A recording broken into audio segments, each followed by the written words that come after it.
If you were around, you know the story. It was all the entire country was talking about, and it was out of a small town, Union, South Carolina. Susan Smith, a young mother, alleged that a black man carjacked her at a stoplight, took her car with her two sons in the back, Michael, who was 3 years old, and Alex, who was 14 months. And there was a hunt for 9 days for these children. She wept on camera. She cried and pleaded. And at the end, turned out she did it.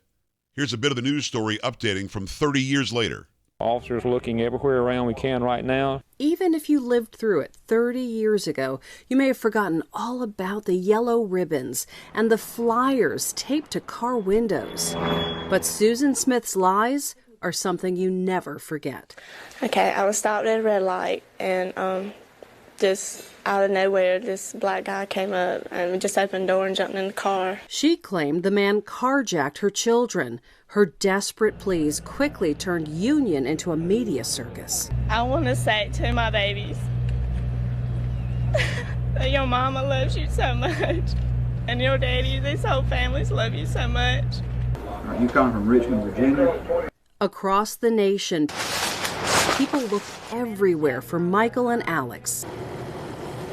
And not only just that community, but around the state, around the country, people were looking for that car, people were looking for the carjacker, people were looking for those kids, they were praying.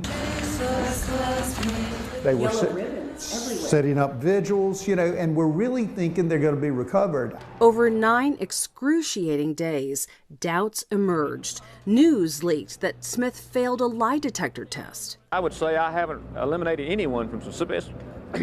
Suspicion at this point in time. Her shattered husband, David, still trusting. Yes, I believe my wife totally. But his boys were rolled into the lake, where it took 6 minutes for them to sink, prosecutors determined. So the mother rolled her car into the lake. She later confessed.